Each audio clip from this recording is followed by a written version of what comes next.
मीराबाई की कहानी।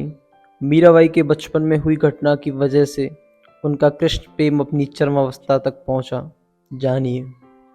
मीराबाई के बालमन में कृष्ण की ऐसी छवि बसी थी कि किशोरी अवस्था से लेकर मृत्यु तक उन्होंने कृष्ण को ही अपना सब कुछ माना। जोधपुर के राठौड़ रतन सिंह जी की इकलौती पुत्री मीराबाई का जन्म 16वीं शताब्दी में हुआ था। बचपन से ही वह कृष्ण भक्त में रम गई थी।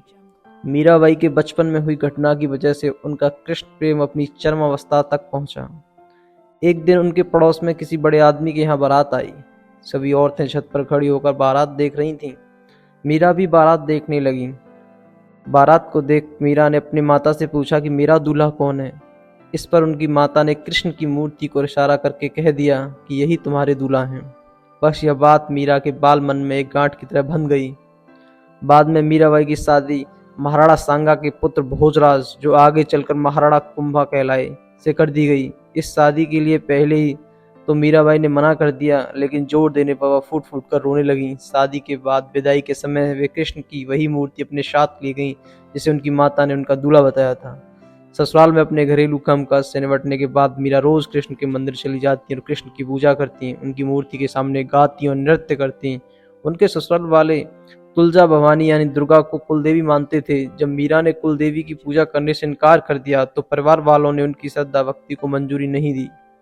मीराबाई की ननद उदाबाई ने उन्हें बदनाम करने के लिए उनके खिलाफ एक साजिश रची। उसने राणा से कहा कि मीरा का किसी के साथ गुप्त प्रेम है और उसने मीरा को मंदिर में अपने प्रेमी से बात करते देखा है। राणा कुंभा अपनी बहन के साथ आधी रात को मंदिर गया। वो मंदिर का दरवाजा तोड़कर अंदर पहुंचा और देखा कि मीरा अकेली ही कृष्ण की मूर्ति के सामने परम आनंद की अवस्था में बैठी मूर्ति से बातें कर रही थी और मस्ती में गा रही थी। राणा मीरा पर चिल्लाया, मीरा तुम जिस प्रेमी से अभी बातें कर रही हो उसे मेरे सामने लाओ। मीरा ने जवाब दिया, वह सामने बैठा है, मेरा स्वामी नैन चोर जिसने मेरा दिल चुराया है। और वह समाधि में चली गई। इस घटना से राणा कुंभा का दिल टूट गया, लेकिन फिर भी उन्हें एक अच्छे पति की भूमिका निभाई और मरते दम तक मीरा का साथ दिया। हालांकि मीरा की राजगद्दी की कोई चाह नहीं थी, फिर भी राणा के संबंधी मीरा को कई तरीकों से सताने लगे। कृष्ण के प्रति मीरा का प्रेम शुरुआत में बेहद निजी था, लेकिन बाद में कभी कभी मीरा के मन में प्रेमानंद इतना उमड़ पड़ता था कि वह आम लोगों के सामने और धार्मिक उत्सव में नाचने गाने लगती थी। वे रात में चुपचाप चित्तौड़ के किले से निकल जाती थी और नगर में चल रहे सत्संग में हिस्सा लेती थी।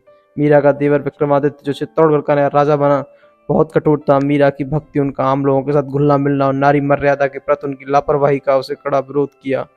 उसने मीरा को मारने कई बार कोशिश की, यहाँ तक कि एक बार उसने मीरा के पास फूलों की टोकरी में एक जहरीला सांप रखकर भेजा और मीरा को संदेश भिजवाया कि टोकरी में फूलों के हार हैं। ध्यान छोड़ने के बाद जब मीरा ने टोकरी खोली तो उसमें से फूलों के हार के साथ कृष्ण की एक सुंदर मूर्ति निकली। राणा का तैयार किया हुआ कांटों का बिस्तर भी मीरा के लिए फूलों का सेज बन गया जब मीरा उस पर सोने चली।